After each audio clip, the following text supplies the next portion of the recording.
aquí Radio Agencia de Noticias Caliyuga, retomando las audiciones televisivas en YouTube, y en el programa número 277, correspondiente al día 11 de diciembre del 2018. Bueno, estamos juntos acá, Marcos Guío y Juan Manuel Garayalde, con la inestimable colaboración de nuestro amigo Garavito, que va a venir más tarde a compaginar el video, tratando, como siempre, las temáticas nacionales e internacionales desde el punto de vista del pensamiento tradicional, ¿no? O sea, esa es la característica propia de una emisora auténticamente alternativa, que se formula las cosas desde el punto de vista de la eternidad, de lo que es más allá de esta vida, que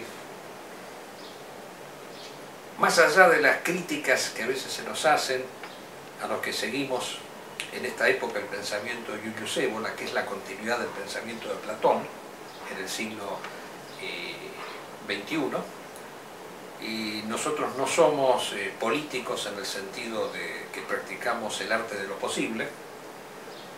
Para nosotros la política es simplemente el ámbito en el cual hacemos primar los principios. Y si las ideas que nosotros formulamos tienen cabida, bien, y si no las tienen, nos mantendremos siempre como convidados de piedra, totalmente ajenos a los avatares del mundo moderno, y aceptando totalmente las críticas que se nos puedan hacer de que somos poco prácticos y que somos totalmente no apolíticos sino antipolíticos. Estamos totalmente ajenos a... Por lo menos de esta política. De esta política, exactamente, somos políticos en el sentido tradicional del término. Formulamos los principios, y para nosotros los principios son medidas, como lo hemos dicho en otras oportunidades, medidas que se pueden cumplir o no se pueden cumplir.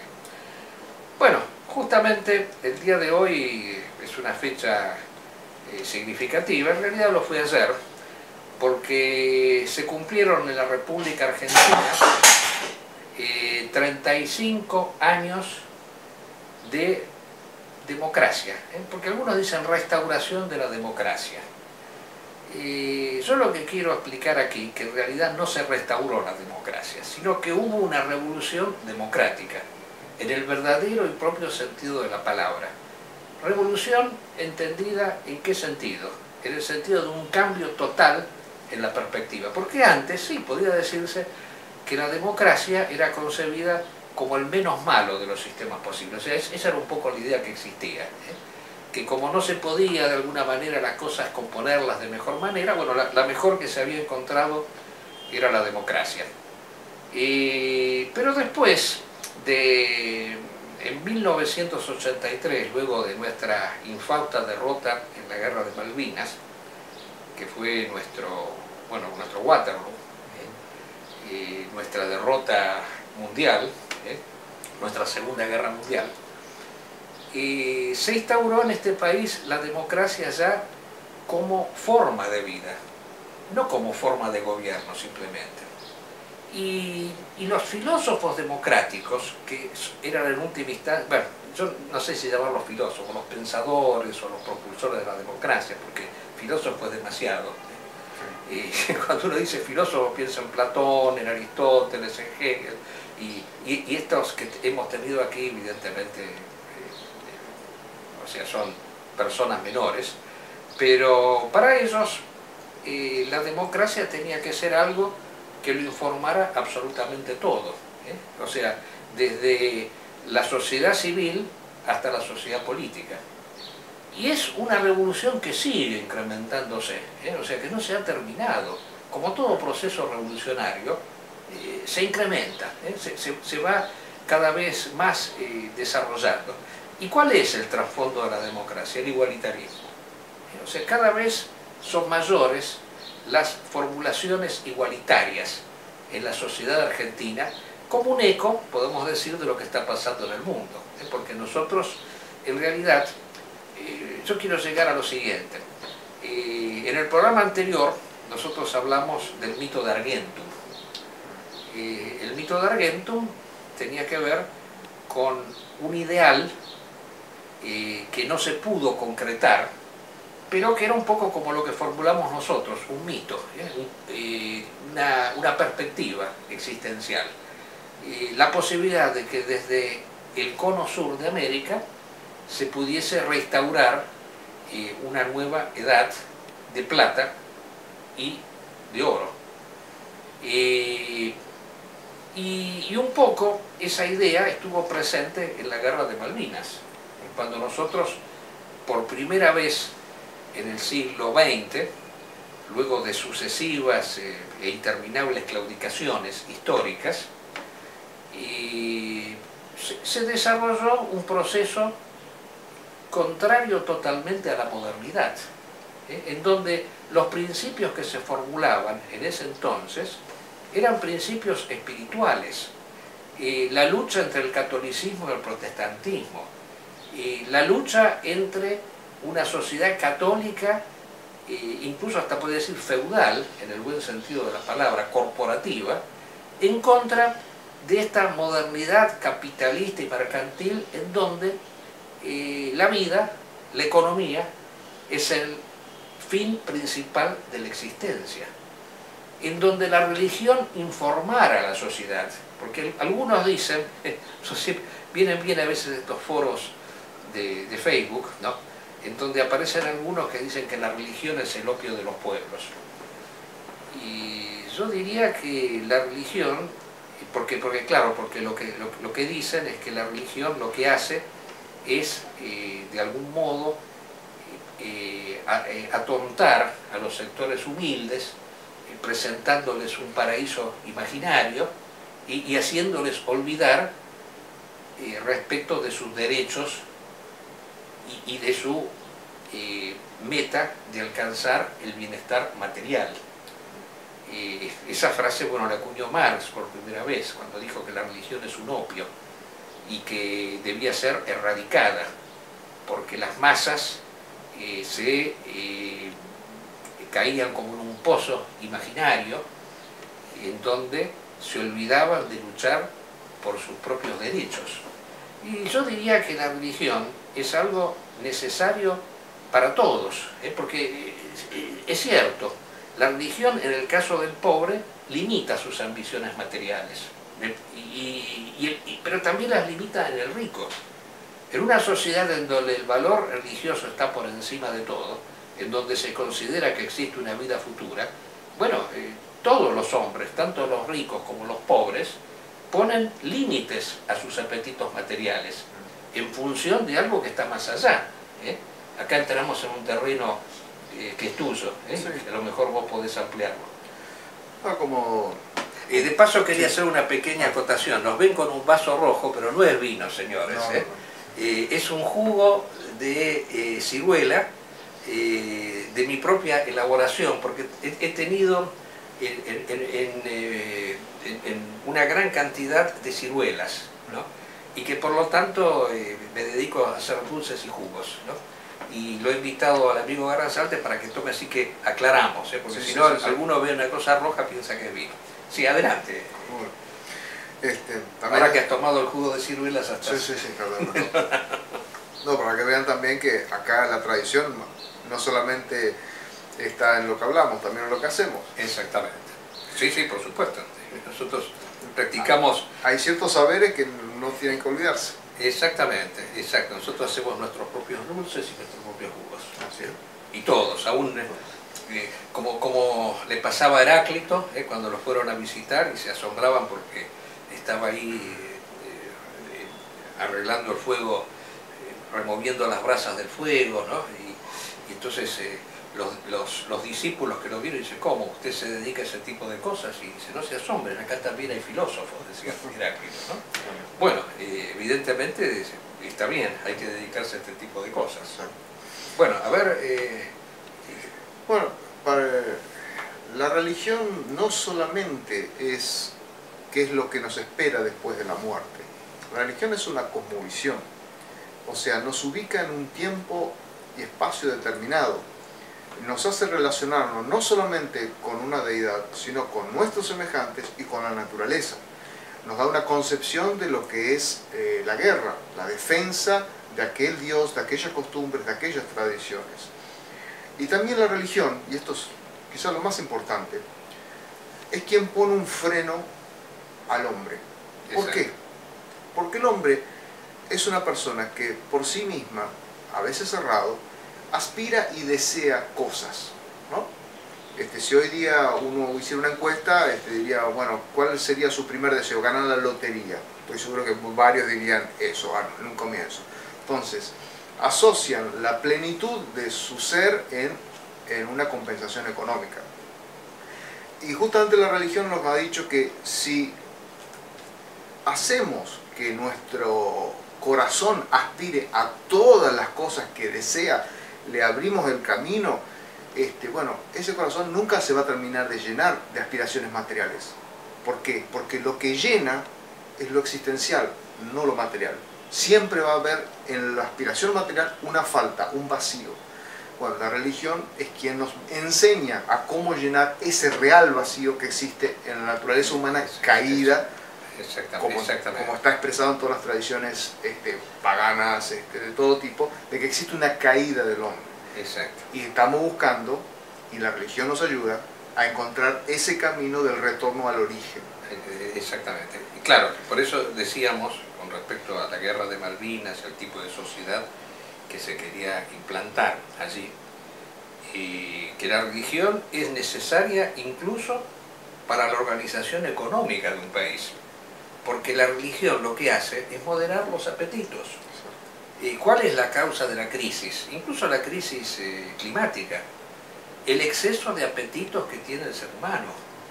Porque el capitalismo, como lo hemos dicho tantas veces, que es una economía pensada en función de sí misma, no en función de algo que vaya más allá de ella misma, y para poder subsistir como sistema, tiene que multiplicar hasta límites patológicos las necesidades de consumo de la población. Entonces necesita una humanidad vaciada espiritualmente, o sea, que no tenga, que su tiempo no esté pensado en función de cosas eternas y cosas espirituales. Y yo quiero ir más allá, porque algunos nos han criticado con respecto a nuestra actitud benevolente, siendo católicos, hacia el fundamentalismo islámico. Claro, ¿por qué el fundamentalismo islámico es tan combatido hoy en día por la sociedad moderna? Porque justamente es una religión que, como conserva todavía esos valores espirituales, las personas viven en función de lo trascendente, rezan 5 veces por día. Ese tiempo que le dedican al rezo es tiempo que le quitan al consumo. El capitalista, el burgués, detesta esas actitudes espirituales porque time is money, como diría el norteamericano. Y en nuestra idiosincrasia existe ese ideal de aquel hombre volcado hacia lo espiritual, que es el gaucho, como hemos dicho varias veces.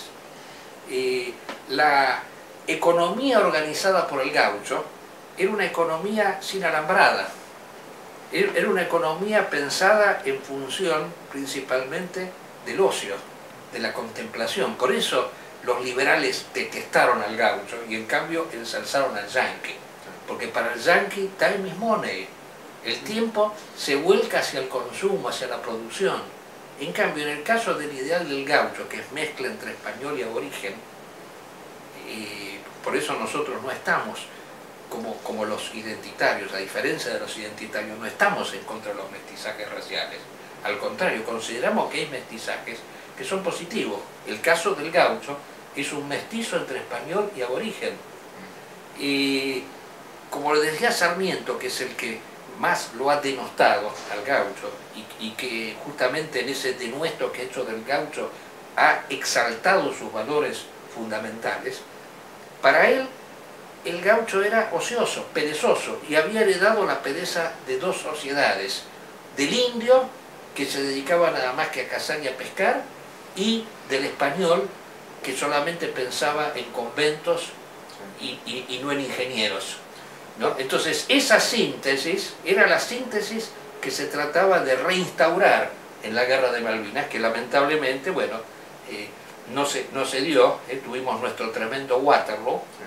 Sí, ibas a decir. Yo solamente recomiendo eso a aquellos que no son argentinos, que si tienen la posibilidad de algún día leer el libro El Facundo de Sarmiento, van a encontrar con una precisión y una claridad lo que es la concepción moderna y materialista opuesta a la Argentina. Es crítica a toda esa tradición, pero ustedes van viendo que cada vez que Sarmiento critica ese mundo tradicional, ustedes lo aferran más y más. Esa es la verdad. Es un libro que parece ser que va en contra de la tradición, en realidad lo que hace es enaltecerla con cada crítica que le hace. Exactamente, porque justamente lo que para Sarmiento es un denuesto, bueno, es un mérito para nosotros. Mérito, bueno, O sea, es excelente, es extraordinario. Sarmiento fue el que quería, el que lamentaba que hubiéramos sido colonizados por los españoles y no por los ingleses. Cuando invaden las Islas Malvinas, Inglaterra, que él estaba vivo en ese entonces, él dice que esa invasión es buena para el progreso,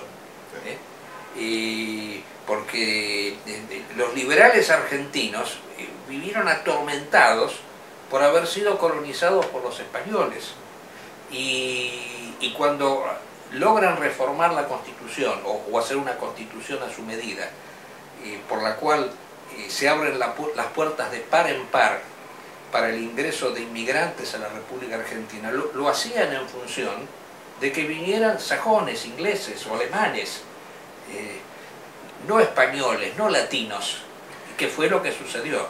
La gran inmigración en la Argentina es española e italiana. Hay algo también que parte de esta... Nosotros somos productos de esa inmigración, vos del español y yo del italiano. Exacto. Uno de los hechos más impresionantes quizá del siglo XIX para esta región fue la guerra contra el Paraguay, de la Triple Alianza. Y ahí uno se ve cómo intereses de una nación que no era americana logró, a través de su forma de penetración cultural, económica, lograr que se constituya una alianza para destruir un país que era viable autónomamente, industrialmente, culturalmente, como lo era Paraguay. ¿Qué ganaba la Argentina de participar de una guerra de ese estilo? Nada ganaba. Apenas ganó unos pocos kilómetros de frontera, cuando en realidad no tenía ningún objeto haber participado de esa guerra. ¿Por qué lo hizo? Lo hizo porque tenía una concepción del mundo, su élite tenía una concepción del mundo que tenía que estar subordinada al poder de un imperio como Gran Bretaña. ¿Qué pasó en la Primera Guerra Mundial? Lo mismo. Naciones que por medio de acuerdos entraron en conflicto, se mataron entre todos. ¿Y cuál era la búsqueda? ¿Cuál era el objetivo? ¿Cuál era el grial a agarrar en todo eso? No había. Vivimos, esa es la lógica de estos sistemas depredadores, que es esta concepción del mundo que lamentablemente termina de consolidarse en nuestro país en el año 83 con el triunfo de Alfonsín. Exactamente, y ya que mencionaste la guerra del Paraguay, la guerra contra Solano López fue el último gran caudillo que dio el continente americano. Y Solano López fue el que había impuesto como texto de lectura obligatorio el Catecismo de San Alberto, justamente una concesión gibelina del Estado, por la cual el monarca era equiparable a Dios. O sea, la autoridad del monarca se fundaba en Dios y no en el pueblo. Bueno, justamente la antítesis exacto de lo que vino después. Y yo quiero acá volver a lo que decíamos antes, al comienzo, cuando dijimos que esto que hubo en 1983 no fue un retorno a la democracia, sino que fue una revolución democrática, en donde la democracia empezó a tener un sentido diferente del que había tenido antes. Porque si antes era nada más que una forma de gobierno concebida como la menos mala, porque siempre decían, bueno, pero ¿y de qué otra manera se puede organizar si no es a través de la democracia? Ahora, en el año 83, los democráticos empezaron a formularse las cosas de una manera distinta. Porque como la democracia había fracasado varias veces en la República Argentina a través de sucesivos golpes de Estado, el demócrata empezó a decir que si el golpe de Estado triunfaba, era porque había en la sociedad argentina una organización que no era democrática y que por lo tanto tenía que sentir una cierta simpatía hacia un gobierno autoritario en donde el poder estaba fundado en la eficacia, estaba fundado fundamentalmente en el arte de gobernar y no en la voluntad del soberano. O sea, nunca se hubiera dicho, desde una perspectiva tradicional, de que si un monarca es un delincuente hay que esperar 4 años para cambiarlo. El hombre tradicional considera que si es un delincuente y si es una persona que destruye la nación, no tiene que durar ni siquiera 10 minutos, hay que sacarlo inmediatamente, ¿no? Ahí está la gran diferencia. Entonces estos señores empezaron a decir que había que estructurar la sociedad democráticamente, porque de esa manera, ¿qué iba a suceder?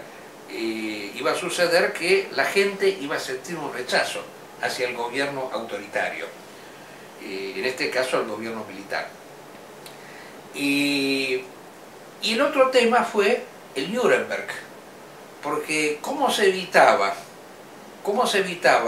que pudiera sobrevenir en la sociedad argentina un nuevo golpe de Estado? Bueno, ahí hubo ciertos articulistas que dijeron, imitemos lo que pasó en Europa. ¿Cómo evitamos que vuelva el fascismo? Nuremberg. Pasémonos la vida haciendo juicios permanentemente. Empecemos con los generales, después sigamos con los coroneles y hasta que lleguemos al soldado raso, como está sucediendo ahora.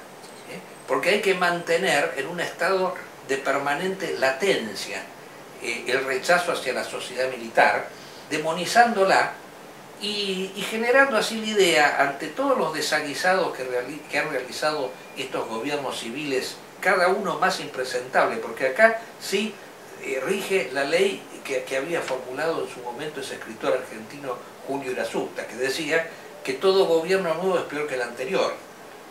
O sea, Alfonsín fue un gobierno nefasto, pero Menem fue peor, y De la Rúa fue peor que Menem, y Kirchner fue peor que De la Rúa, y así sucesivamente. Y ahora tenemos Macri, que la última noticia que tenemos, bueno, ya hemos llegado al límite de que ha sido llamado a indagatoria por coimas el papá de Macri y el hermano.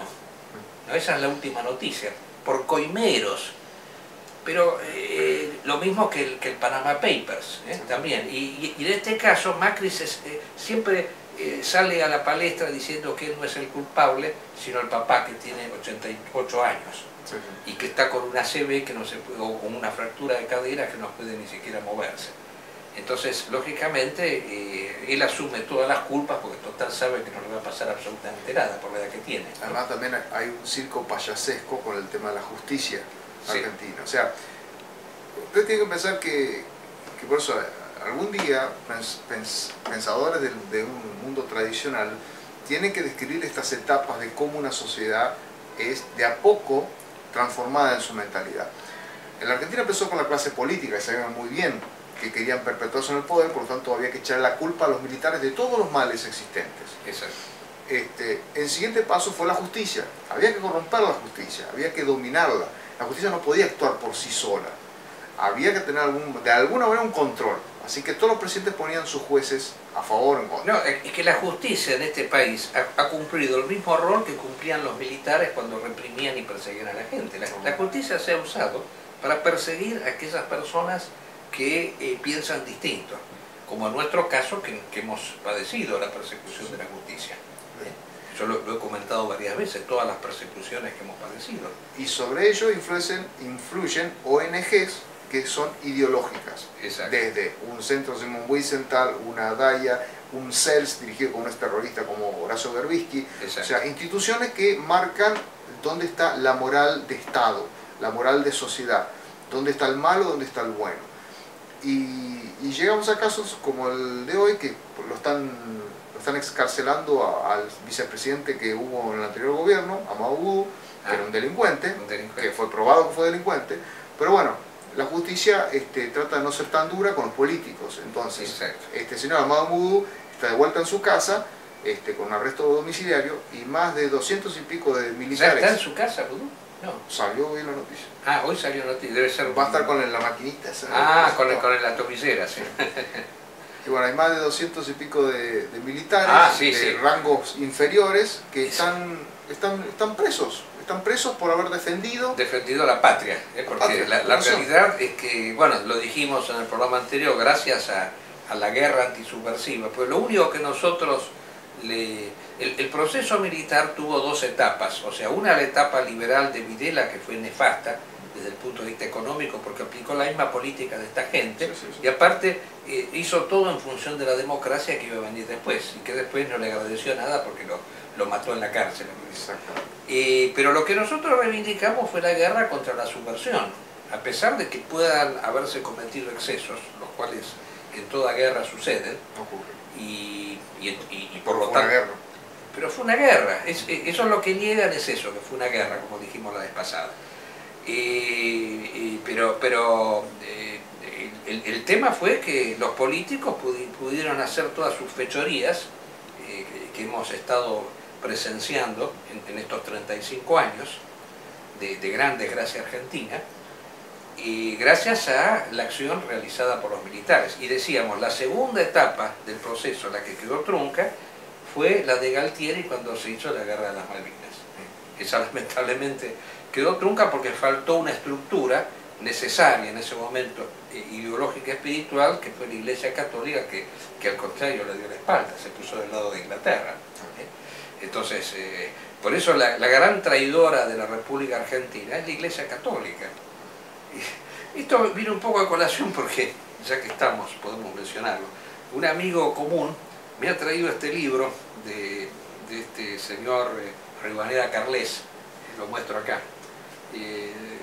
Yo lo conocí a Rivadeneyra Carles hace algunos años, ¿no? Cuando dirigía un grupo abiertamente nazi, que se llama Movimiento Nacionalista Social, pero la sigla era lo mismo que Nacional Socialista.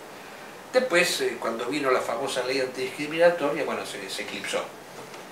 Y pasó lo mismo con el CEDADE, que era otro grupo nazi, y se eclipsaron.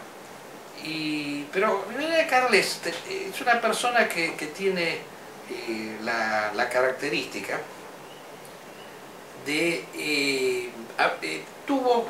o sea, cuando yo lo conocí era abiertamente nazi, contrario totalmente, me acuerdo de la revista Cabildo, porque decía que eran conservadores. Después, por ejemplo, él consideraba que el problema principal era el judío, no el sionismo. Recuerdo que tuvo un pequeño intercambio de ideas en ese momento, estoy hablando de hace como 25 años por lo menos, ¿no? Pero lo interesante es que él después adhiere abiertamente, por un problema personal que tuvo, que sería largo de explicar aquí, adhiere abiertamente al catolicismo, pero conserva toda esa estructura antijudaica que lo alimentó en una serie de obras que escribió, porque esta no es la primera, sino que tiene una impresionante cantidad de libros escritos casi monotemáticamente sobre el tema judío. Escribió una obra sobre los judíos y la trata de blancas, después otra obra sobre, no sé, ahora no me acuerdo, pero sobre la especulación, los judíos y el dinero, después la infiltración judía en la iglesia, que con 3 tomos. Y bueno, pero uno...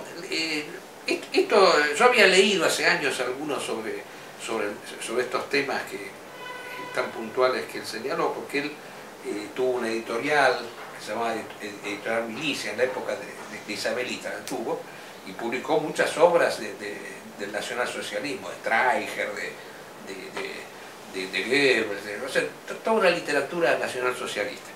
Bueno, pero después decíamos que tuvo este vuelco hacia el catolicismo, y viene al caso porque él en esta obra considera que el catolicismo es la única solución para contrastar con el poder del judío, porque él ni siquiera habla de sionismo. Él hace toda una reseña monumental mostrando la gran cantidad de judíos que hay en la masonería, en la finanza y todo demás.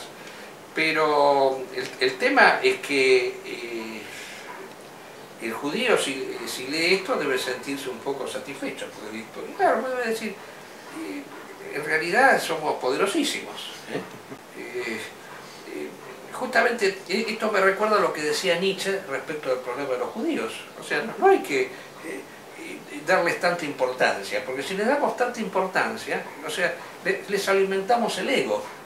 Si en última instancia el judío es un fracasado, porque decía Nietzsche, en 2000 años no pudo constituir un Estado, ¿no? Entonces, si nosotros nos dedicamos tanto a él, vamos a terminar fortaleciendo el propio ego y haciendo en modo tal de que sí, lo termine constituyendo como realmente sucedió. ¿O acaso, yo me pregunto, no fue Hitler el responsable principal de que existe el Estado de Israel, con esa persecución infernal llevada a cabo contra los judíos? Pero además hay una cuestión que a mí me llama la atención en esta obra, ¿no? Porque, o sea, cuando una persona no es judía, él encuentra que tiene un apellido de un judío converso.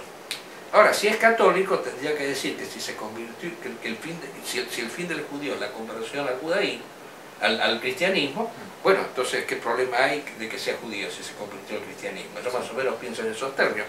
Pero él pareciera ser que no, que el hecho de ser judío es una cuestión racial que genera en la persona un carácter indeleble, indeleble, que no se puede corregir para nada. Imaginémonos nosotros, todos los que estamos aquí, si nos ponemos a analizar nuestros antepasados, capaz que aparece algún judío. Entonces, ¿qué sucedería si descubrimos que entre nuestros antepasados hay un judío? Y sería un drama tremendo, porque estamos determinados a ser de ese modo, o sea, a ser seres diabólicos y ultradestructivos. Pero además, que hay como, yo diría, esta obsesión nos lleva a veces a negar matices, porque por ejemplo decir que el anarquismo es un fenómeno judío es desconocer el origen mismo del movimiento anarquista, que fue antijudío justamente, porque el señor Bakunin, cuando discrepaba con Marx en la Primera Internacional, lo acusaba de judío. Él decía, usted Marx ama tanto al Estado porque es un judío. Eso es lo que decía, porque para usted el Estado es Jehová.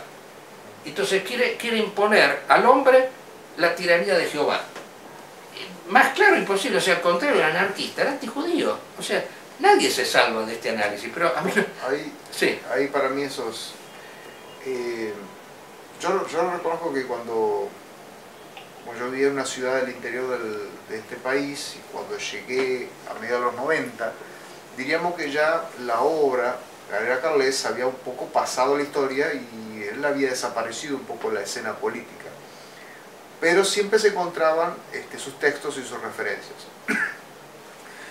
Más allá de la obsesión que tenía este autor, lamentablemente lo que crean autores como este y como otros muchos más es crear justamente una concepción de la oposición al nuevo orden mundial que es totalmente negativa, porque es lo que nosotros hemos estado hablando muchas veces de este famoso del montajismo, de creer que el enemigo es un tentáculo que todo lo rodea, de que todo toca, como ahí hablaba de que parecemos que todos somos descendientes judíos, no sé qué problema puedo haber con eso, pero bueno, pero ahí viene este tema de que parece ser que el mundo entero, nadie puede hacer absolutamente nada porque todo está controlado por Estados Unidos, por Israel, por Gran Bretaña, por etcétera, etcétera. Hay otras obras también de autores contemporáneos que siguen esta misma forma de escribir, donde nos inmoviliza. Exactamente, el problema pasa por ahí en última instancia. Yo creo que, y no por nada, estas personas no han sido perseguidas judicialmente como comentábamos nosotros. Cuando el señor Coleman escribe esa famosa obra de las obras de Hitler, ¿no?, en donde nos incrimina a nosotros y nos pone como los ideólogos del nazismo en la República Argentina, no habla de Rivera Carles. Eso es lo que a mí me llama la atención. Cuando si hay un doctrinario nazi en la República Argentina es justamente Rivera Carles, ¿no? Y justamente nosotros somos personas que no rechazamos al judaísmo, rechazamos al sionismo. Para nosotros el judío que se convierte a su religión y que practica su religión es totalmente rescatable. Desde ya que no vamos a estar de acuerdo con ciertas secularizaciones que ha habido aún dentro de sectores religiosos judíos de considerar la religión como una especie de instrumento para dominar el planeta. Desde ya que hay sectores mineralistas que hablan de un dominio del mundo, pero hay otros que son los que nosotros hemos mencionado varias veces, que consideran la tierra prometida como un cielo, pero como un más allá. Pero agregemos un elemento más importante. Sí. La forma en que nosotros hemos criticado la actuación de la Iglesia Católica desde la Guerra de las Malvinas con la República Argentina, nuestra acusación es más grave que cualquier este tipo de cosas que se difunden sin ningún caso, a veces sin fuente de información en nada. O sea, ¿cómo nos pueden acusar a nosotros de ser antisionistas, antijudíos, nazis, etcétera, etcétera? Cuando en realidad estamos atacando una forma de hacer política, una forma de difundir un mensaje y una ideología, que no importa si esa persona es judía, si es islámica, si es cristiana. Y no tenemos miedo de decir que el responsable a veces de la iglesia, de la crisis de la iglesia cristiana, es la autoridad máxima, que es el Papa. Sí, por eso insisto, pensar que el catolicismo, así como está, sea la fuerza para contrastar con este globalismo, es un suicidio. Es un absurdo totalmente. Del Islam ni una palabra, porque en estos momentos la única fuerza que realmente contrasta contra la modernidad es el fundamentalismo islámico. Abramos los ojos, los grupos integristas católicos a los cuales se está dirigiendo ahora el señor Carles, lejos de combaten el fundamentalismo islámico. Pero yo le quisiera contestar acá, para no dedicarle tanto tiempo, con lo que Teodoro Herz le habría dicho a Carles. Porque Teodoro Herz tiene una famosa carta que le escribe a un líder antisemita de su tiempo, en donde le dice: nosotros a ustedes les agradecemos, ¿no?, lo que están haciendo, porque gracias a ustedes se mantiene latente nuestra judeidad.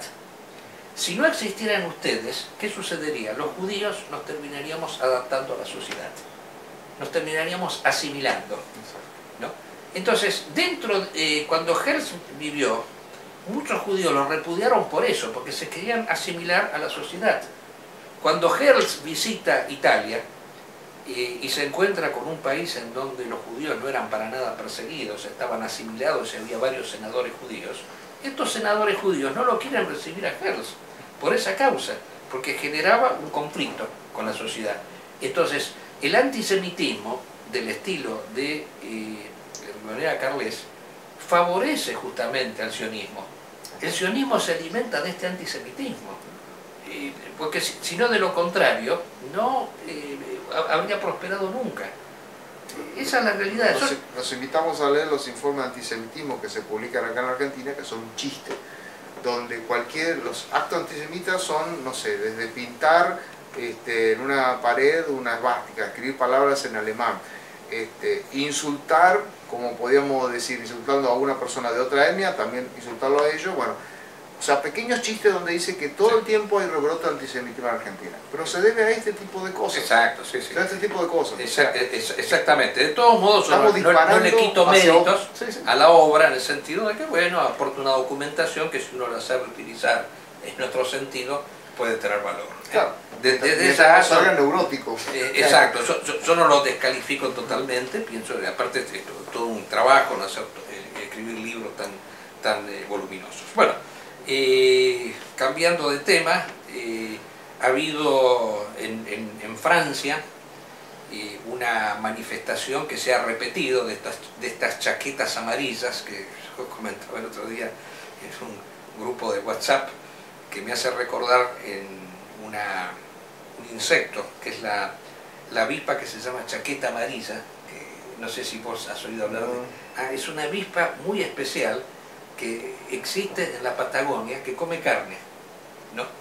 Y que cuando uno a veces con un asado se encuentra, a veces que vienen las chaquetas amarillas que se comen el asado, ¿no? Increíble, increíble. Yo no lo había visto, pero lo tuve que presenciar. O sea, avispas carnívoras son, ¿no? Llamativo. Bueno, se llaman así tienen como unas marcas amarillas y negras, ¿no? Bueno, yo tengo mi posición al respecto. Acabo de leer un informe que ha escrito nuestro amigo Alain de Benoist, amigos en discordia, porque desde ya estamos en otra postura, pero yo conservo una cierta amistad porque me parece una persona inteligente y al mismo tiempo tratable, no como otros que son totalmente intratables. Alain de Benoist habla muy positivamente de este movimiento, como era de imaginar, pero aparte dice algo que a mí me llamó la atención. Dice, este movimiento no tiene equivalencias con lo que fue la revuelta del 68, que casi lo hace caer a De Gaulle, pero cayó al poco tiempo. Ni con las demás rebeliones que hubo en el siglo pasado, en Francia, porque hubo varias, ¿no? En el 34, en fin, varias más, ahora se me escapan todas las que hubo.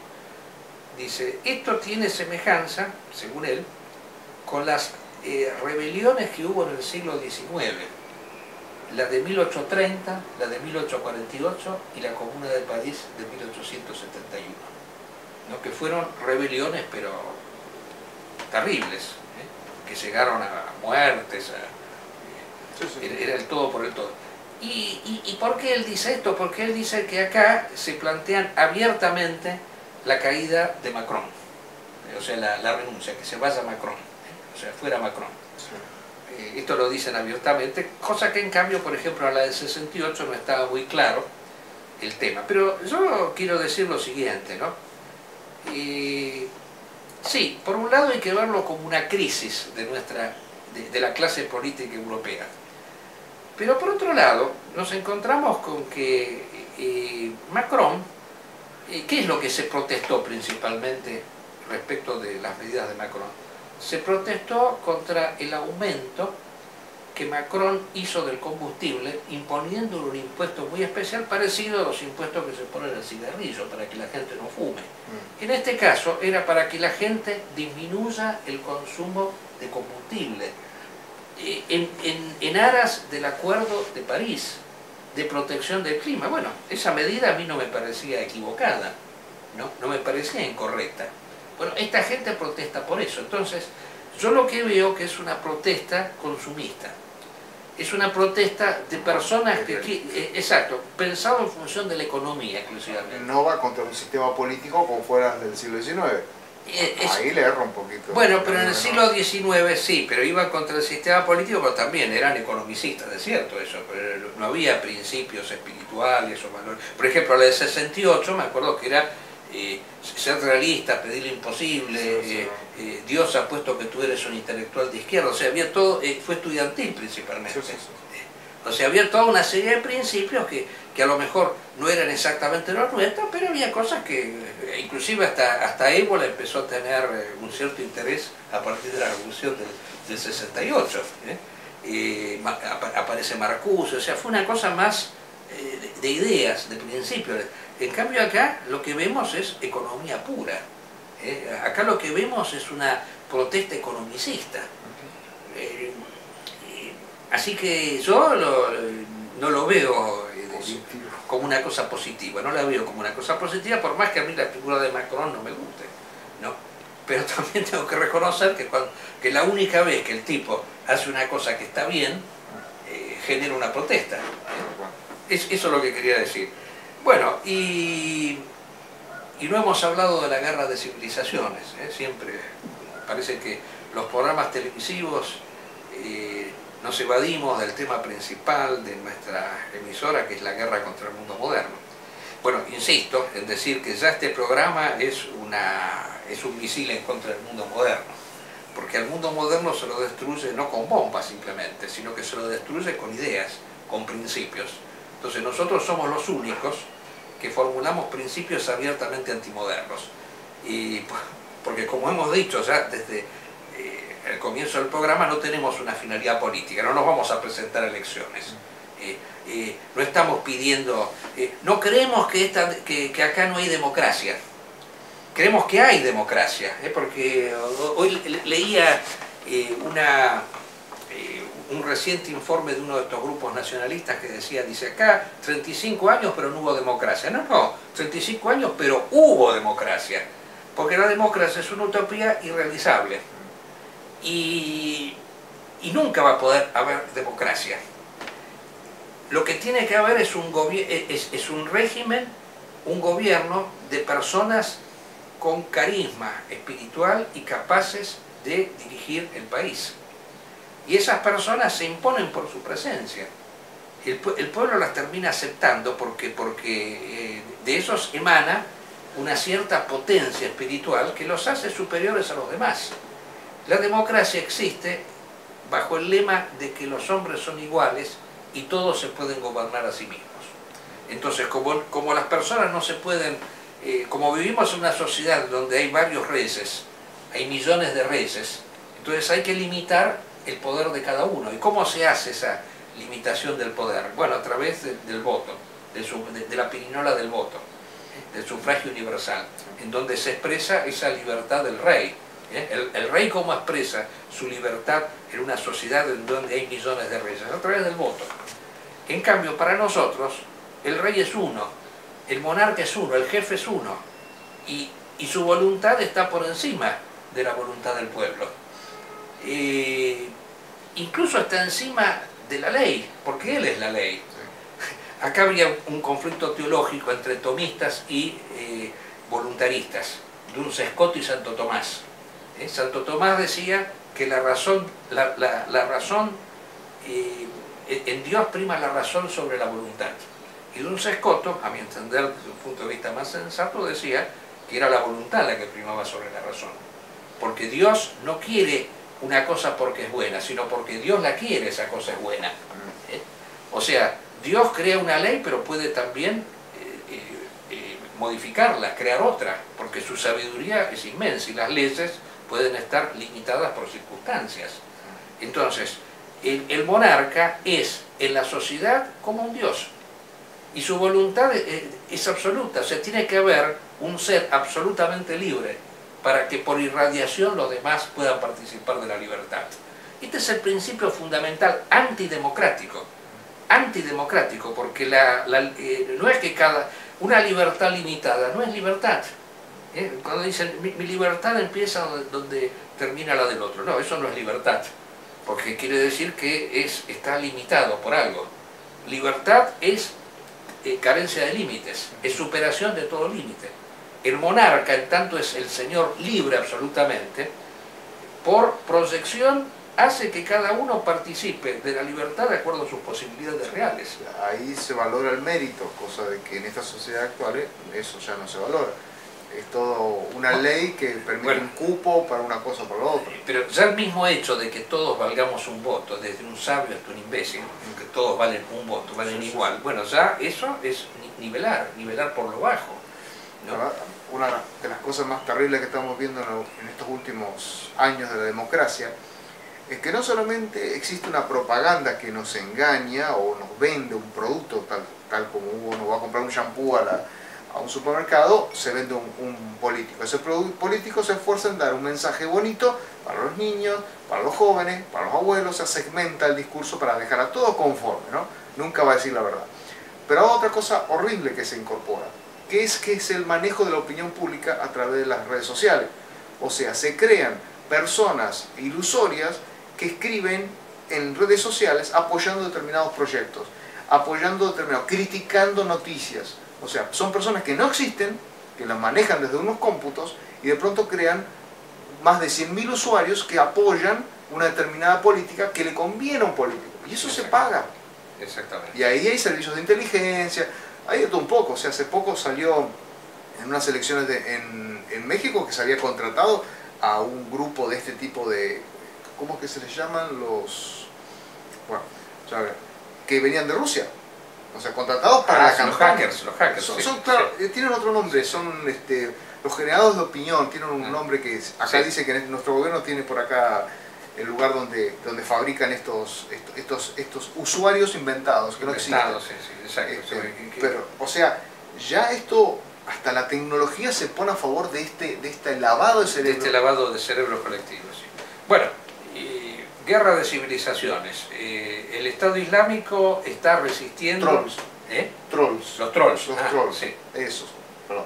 Sí, está bien. El Estado Islámico está resistiendo heroicamente en Ain.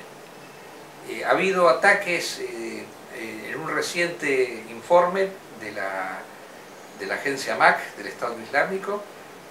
Se ha puesto de relieve que la coalición norteamericana efectuó en los últimos 7 días 230 bombardeos en la ciudad de Jaín, lo cual, bueno, ha superado con creces los bombardeos que se han efectuado en un tiempo similar en Mosul y en Raqqa. Se ha atacado el hospital de Jaín con la excusa de que allí habían puesto misiles los miembros del Estado Islámico. Bueno, y ha habido nuevamente una contraofensiva, así que felicitaciones a nuestros amigos que siguen luchando y resistiendo. Lo mismo que el movimiento talibán, lo mismo que el grupo Al-Shabaab, que en una acción también heroica en Somalia, ha eliminado 2 generales de las fuerzas mercenarias. Y tenemos que mencionar también en Nigeria, que el Estado Islámico ha logrado capturar 5 ciudades.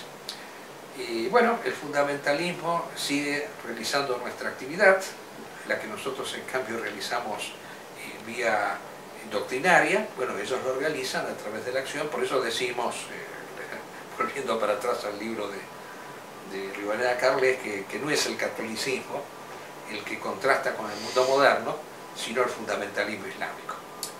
Bueno, pero ahora sí, ya como último punto, porque estamos ya finalizando el programa, ustedes dirán, nuestro amigo Claudio, ¿qué ha pasado que no viene? Bueno, el amigo Claudio, para nuestros estimados oyentes, o televidentes en este caso, está en una misión muy importante. Ha ido a la provincia de Entre Ríos, que es la provincia de donde es originario nuestro amigo Garasalde, movilizado por una cuestión terrible que ha sucedido allí, que Garasalde nos la va a contar, relativa a un asesinato que se ha efectuado a través de un aborto legal, ¿no? Legal, eso es lo importante.